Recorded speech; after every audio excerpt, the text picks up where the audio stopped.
Life in a world that keeps changing. Think that it's progress you're making.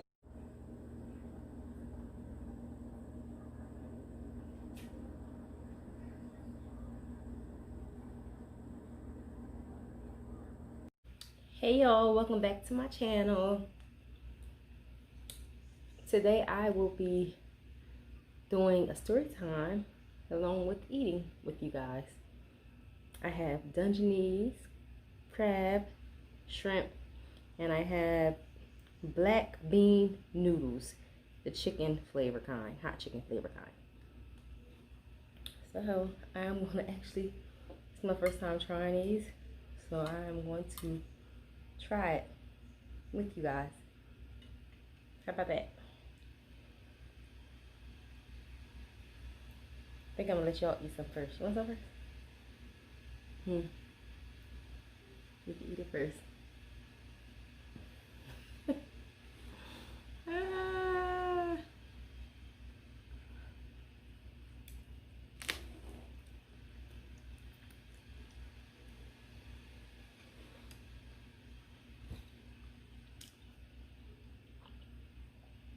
Kind of spicy. Yep, it is kind of spicy. But I think by the time I eat enough of them, it's going to be really spicy. Not kind of anymore. But they're good. Got a good flavor to them. Really good flavor.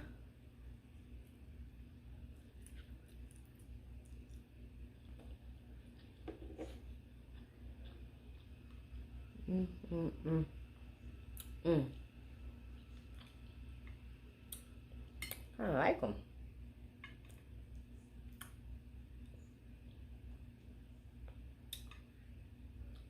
So,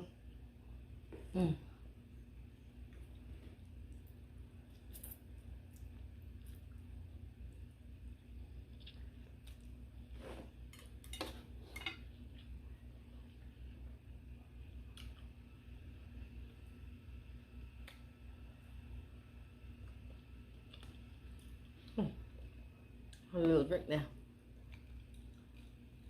This is actually cranberry juice with other juices mixed in with it. Oh, maybe I shouldn't drink mine. Make it hot. Oh no. Oh no.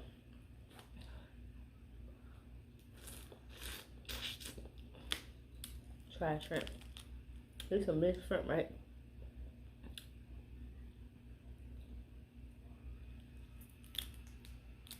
Whew. Whew, whew. Them noodles are spicy.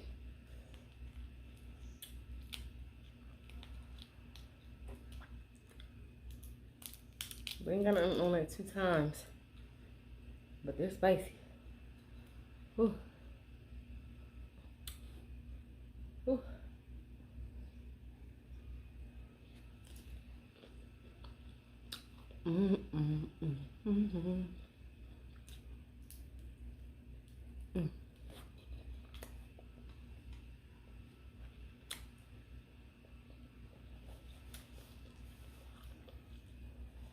So the story I'm going to talk about today came from Fatal Attractions, one of my favorite, off of TV One. I'm not going to touch the noodles again.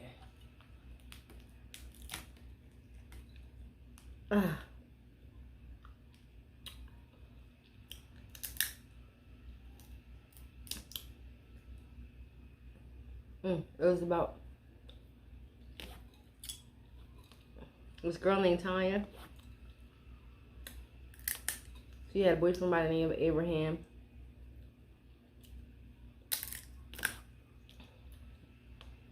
Whew. Now Tanya was like a businesswoman. Like she was all got her business. She did real estate. But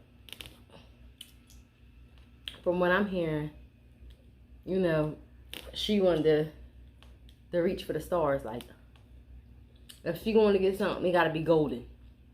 If she going to look for something. And that's what she was about. She was about her business.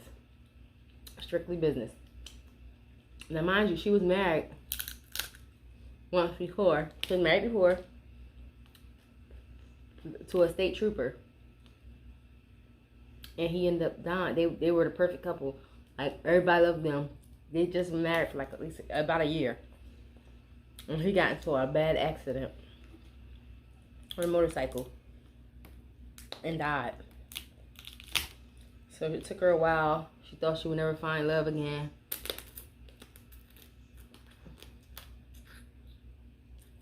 When she did, she found out with a guy named Abraham. Now, Abraham and her both were about getting money. Had their own, they had the businesses. They had properties that they got from, they bought all kind of properties. So they was in good business together.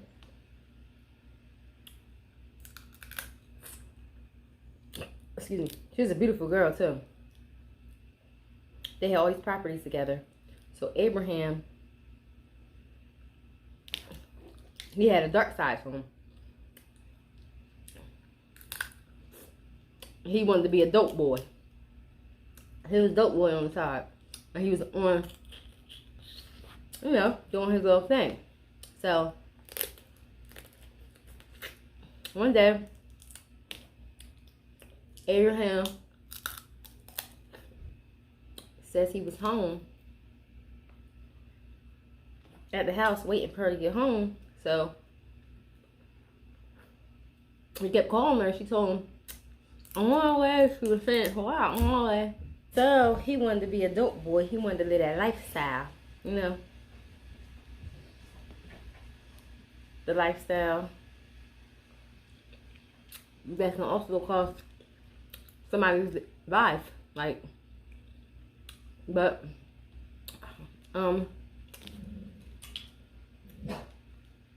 she told him, Tanya, she wanted him to get out of that business. She went from a state trooper to a dope boy. One day, a 911 call came in, and it was from Abram. He was telling them, 2 guys just pulled up to my yard with my girl car, and I came out to meet her. First, I came out to meet her because I was waiting for her to get home. So I came to meet her out in a garage. When I came out there, they saw me. I saw them, one of them pointed a gun. I turned around in the house and knocked the door.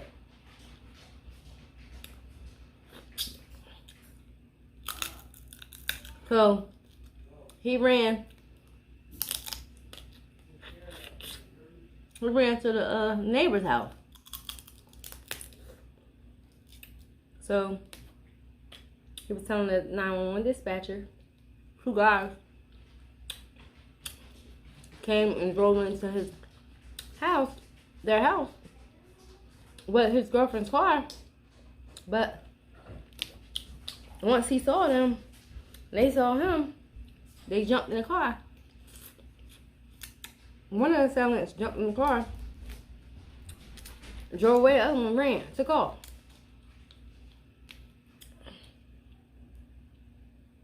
But he went to the neighbor house to call 911 to let them know this. So when the cops got there, there was no evidence of anything. The cops couldn't find nothing, nothing.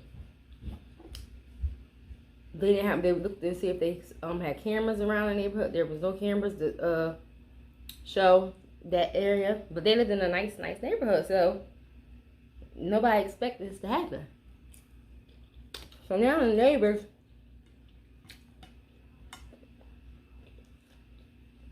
your Karens and everybody else is like, we gotta lock our doors. We gotta make sure we're safe. Somebody's kidnapping people? So, a couple hours later,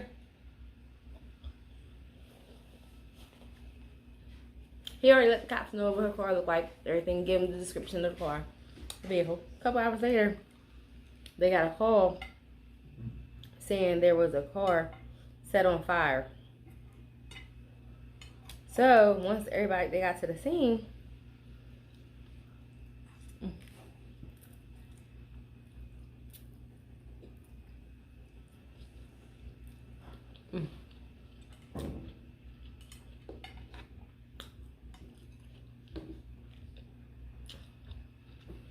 the car that was on fire fit her description.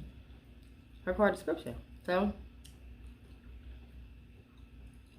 upon putting the fire out, I took a drink with that again. Upon putting the fire out, they noticed there was a body in the back seat, slumped over, burnt.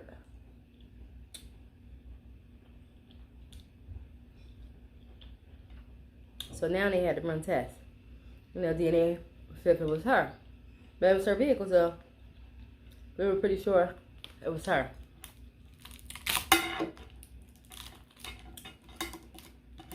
Ooh, I have to eat a lot of meat out of this.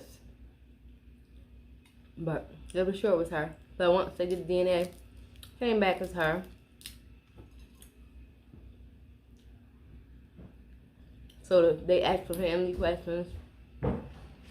They asked everybody questions. And they said the only possible person they would think of is with her boyfriend, because he, he lived their life. He was a dope boy, so maybe you should look at him. Because if anything happened, it possibly happened because of him. So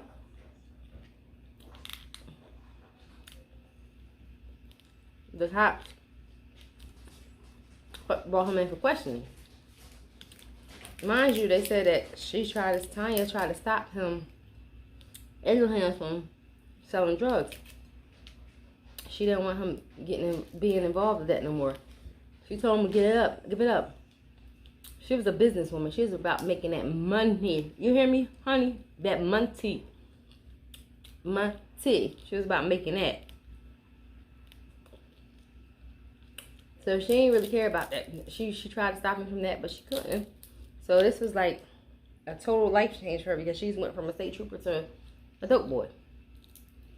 So she was a good girl, mind you. So once they questioned him, they start saying his story didn't sound right.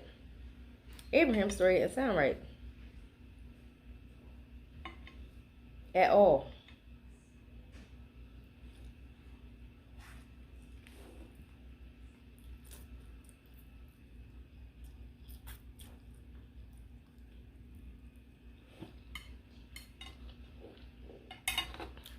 So the cops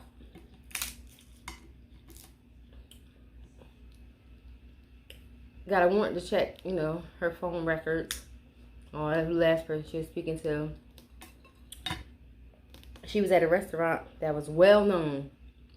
Well known. Her and her family members, her cousins used to always go there. What's up here? This is for you.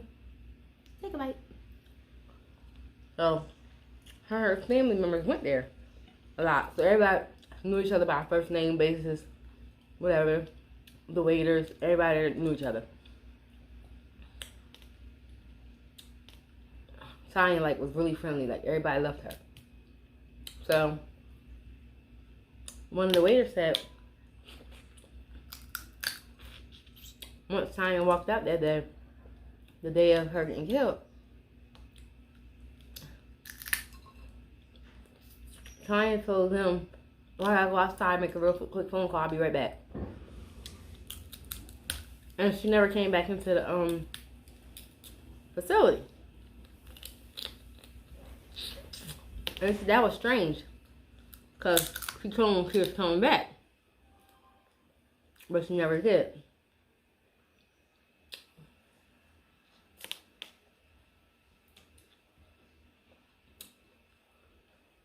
So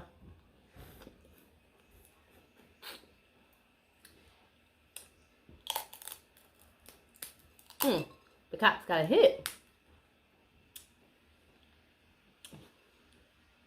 Basically, a good tip. A good tip. So Tanya owned a Gucci bag that she had with her on the day of the incident. So some guy named Sean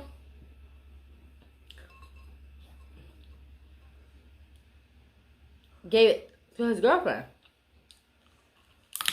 So mind you, his girlfriend, he done took his girlfriend's car late night, you know, so she was mad at him because he kept her car and he was gone for a while. So when he brought her a Gucci bag, she didn't care no more. But once she looked in that Gucci bag, she saw Tanya card from work, like her business card. And she's like, ho, this girl been all over the news. Something ain't right here. So she called the cop and she reported that she had the pocketbook. They called her down there for questioning. She told them who her boyfriend was, about the bag.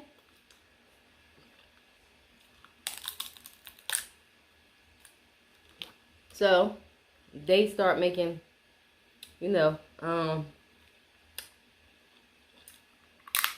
they got that search warrant. So they was looking through the, you know, all the phone records. The phone records came back, whatever.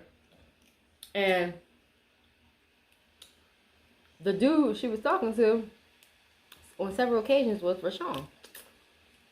So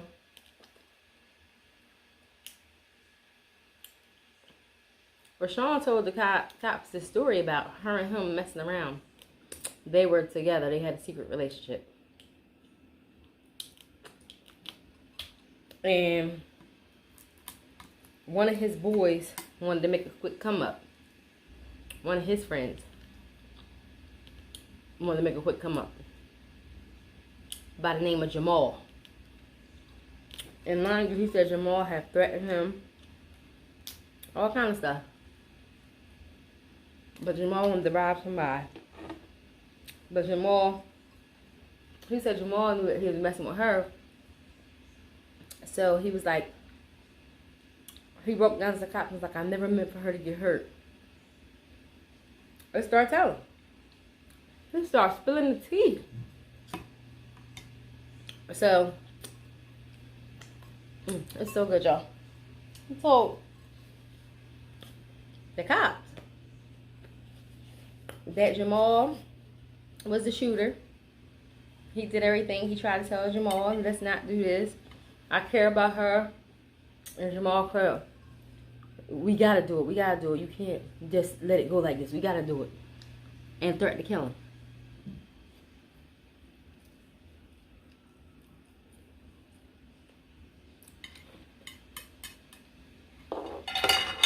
So they arrested him. Well, he told them that he called Tanya over and told her, come over to my house real quick. Now I don't know what kind of business they had going on. He, you know, she was a realtor. And maybe that's why he was contacting her all the time. But he went on and told them that he had a whole relationship with her. And one of her cousins that's really, really close to her said she never even mentioned him. Like, they knew nothing about him. That was a total lie. So maybe he was planting and calling her, acting like he was trying to purchase a home or do something. It's hot. Ooh. So,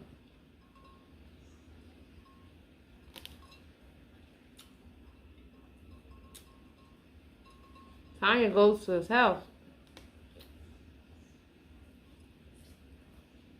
So he said,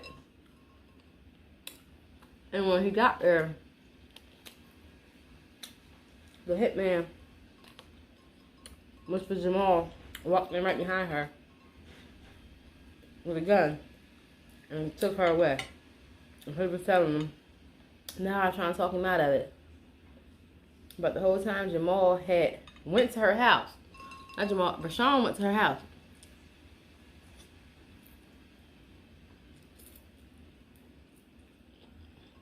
said he was trying to get him to stop doing what he was doing.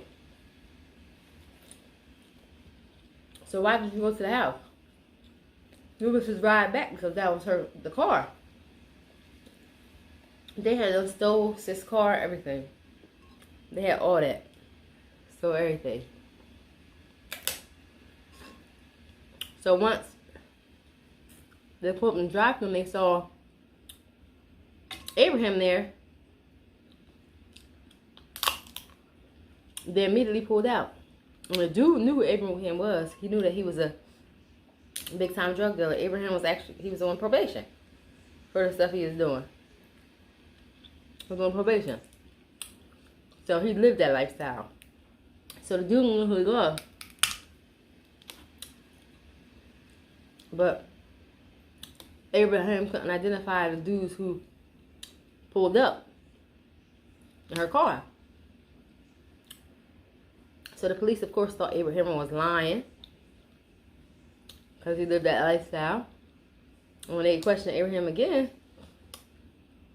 he did tell them that I'm on probation for this, and maybe this is the reason why they did this. So they started looking into him more, thinking Abraham probably still was involved, told him that she knew too much about his business, so he wanted her out. Rashawn had told them, basically, it cleared Abraham's name. He didn't know about it. He told them everything that happened. Exact same thing. About that story when they pulled up at the house. He said he was pulling up trying to stop Jamal. But when they found that car set on fire, and it was her in there,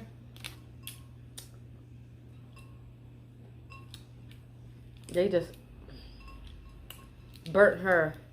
90% of her body was burnt.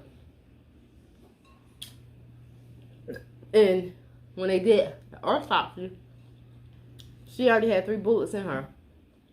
She was dead. She was already dead before she had no smoke inside of her, her system. None of that, because she was already dead before they even got there. So it wasn't like they just burnt her alive. She was already dead, and they put her body in the car.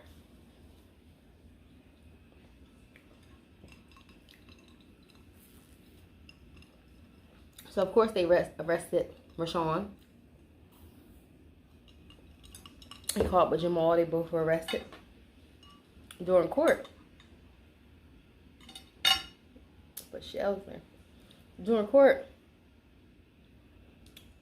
Rashawn still was pleading his innocence, saying he didn't know that he was going to do this. He didn't know he was going to do that. And the judge, the jury, nobody was trying to hear that story. You set it up. You called her to your house, so you just as much did it. Like, you basically did pull the trigger because you brought her there for him to kill her. So the judge sentenced him to life.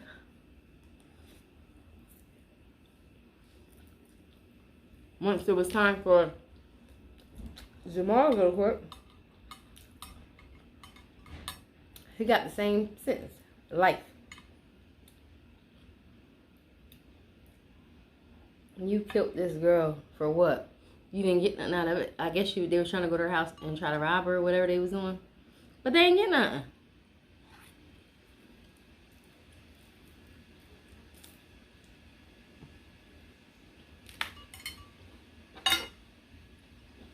But set her car on fire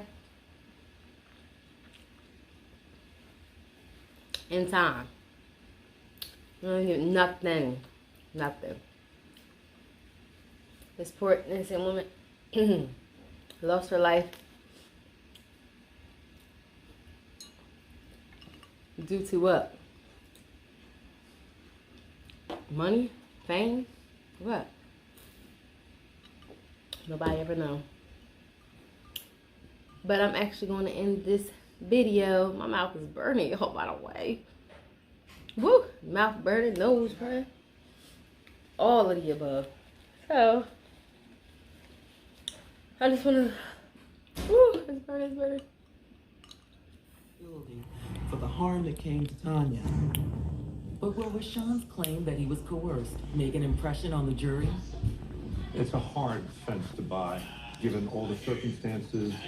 Whether they were romantically involved or not doesn't matter. He's still involved. He's the connection. And when they hand down their verdict, it's obvious that the jury agrees. The jury didn't buy his claims of innocence. He was found guilty of murder and kidnapping. The jury made that decision, that he wasn't forced into anything, that he was a voluntary participant. At his sentencing hearing, Rashawn continues to plead his innocence. He's sobbing. He's tearful about what has happened to Tanya. He's trying to let the judge know that he had no idea that she was going to be killed. But the judge didn't buy it either. The judge sentences Rashawn to life in prison. There's no getting out of this. Rashawn is just as responsible, and under the eyes of the law, he's guilty.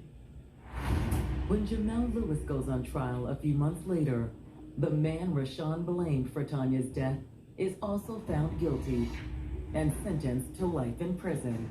When they were finally sentenced, it was a relief. They took an innocent woman's life. Yo, don't forget to like, comment, and subscribe. And hit that post notification button so you will be advised when the next video uploads. Oh, it's burning. Until next time, see y'all.